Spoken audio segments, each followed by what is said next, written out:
words at the beginning. It's always nice to be considered esteemed. And I'd like to start off by also congratulating the Honourable Member for Barnsley South. He gave a brilliant speech in which many of the points that he raised are relevant to my own constituency in Totnes and South Devon, and I'm sure there are many issues that we'll be able to work together on. And of course, it's always a privilege to be able to follow my friend and colleague, the member for Haywood and Middleton. If wisdom grew on trees, he would surely be a bush. Mr. Chairman, my constituency is incredibly fortunate. In the north, it has a national park in the form of Dartmoor, and in the south, I have a very large area of outstanding natural beauty. And we are incredibly privileged that it is so well looked after and cultivated by charities and local government organisations to ensure that tourists and residents alike are able to benefit it in every shape and form. But the important point to make on it is that it is in demand and that people want more, not less. They do not wish to see development ride over their green spaces and to see those beautiful hills and moorlands and peat bogs ruined by too many properties being sprouting up left, right and centre. And it's also the same within our cities and our towns, where our urban parks and our royal parks have been able to be the sort of safeguard and sanctuary for so many people over the course of this year. It is important to recognise the relationship that we all have with our green spaces and how we might cultivate them in the future years. I think the government has taken some very appropriate steps over the last few weeks and months, and the England Tree Strategy consultation, which I know has had something like over 20,000 submissions and due to report back in spring, is incredibly welcome. And in the course of my remarks, I would like to make a few recommendations as to how we will be able to incentivise and drive demand to be able to plant more trees, to create more green spaces, and to encourage biodiversity.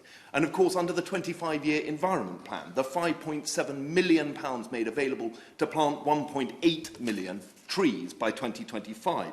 And of course, in my own constituency, More Trees has benefited from this to the tune of almost £500,000.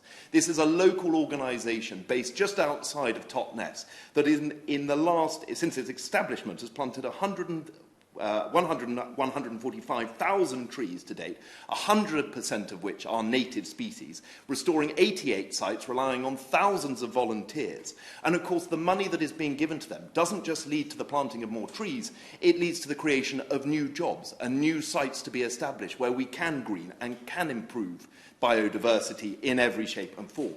But it hasn't been mentioned yet. It is also important to understand the value and the benefit that the Agriculture Act and the Fisheries Act are going to have in creating and restoring our countryside and indeed our coastline to ensure that we are able to sequester more carbon, to be able to ensure that there is sustainability on our land and at our sea, and that we can do well by our farmers and by our fishermen, and certainly something I know that the member for Plymouth, Sutton and Devonport would agree with me on. All of these are elements which give us the chance and the opportunity to be able to improve the productivity of our land, to make sure that those who don't live on it and who come down on holidays or as visitors to the UK are able to benefit from the beauty of what we have. But I'd like to just touch on the point about carbon sequestration. We know that trees are an extremely effective way in sequestering carbon, but also that grassland is something that goes with it too. And that by looking at new and innovative techniques such as regenerative agriculture, no-till farming, we can help marry up farming and tree planting as an effective tool to lower the emissions that are created by a derelict countryside or techniques that are out of date. We are all stewards of the land. And the conversation that is being had today in this chamber is not a new one. In fact, Disraeli spoke of the Disraeli feudal principle, which is that we are all stewards of the land to pass on to the next generation. And here we are today making, I believe, exactly the same point, that we must pass on our land to future generations in better state than we received it. That is an important point, and one that many people across my own constituency feel extremely strongly about. But in the time that I have left available, I just want to ask the government to consider a few things to be able to see how we can improve the level of tree planting, and of course with in mind that the consultation is coming, and I'm sure many of these submissions have been put forward. There must be an incentivisation programme for people to be able to plant trees, whether you are a large landholder as a farmer or a small farm landholder, whether it be an allotment, a hedgerow, whatever it may be. We must find a way in which we can do that. And one of the things that I think has been overlooked routinely is the use of common land. and what it can be used. The historic rights of being able to graze on common land are no longer, in many cases, still utilised. So can we look at a programme in which common land can be incentivised to tree plant, to be able to restore to what it was before, and how we might engage with those who do it? The other point is that taxation, which is a point that has been very well made by the NFU, must never get in the way of those who are trying to plant trees. There are issues in which agricultural property relief or business property relief may not be available for those who take away their land from farming rights and put them into tree planting. So I'd like to see if the government and the minister would be kind enough to just respond as to how we might get around that issue. The second is a volunteer programme. We know that there is a significant concern about our green spaces, and we also know that there is significant engagement on this issue. So will the government work with members across this House to see how we can create a volunteer programme to ramp up tree planting, to get people more engaged with local organisations like mine in the form of more trees, or other organisations across other members' constituencies? Because I think there is an appetite to do so.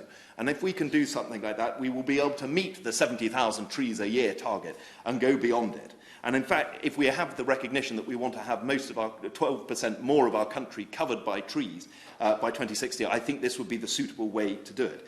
I'm very proud, Mr. Chairman, to be the champion for the RSPB for the Searle bunting. Quite what I am deserving of being a champion for the Searle bunting, I do not know.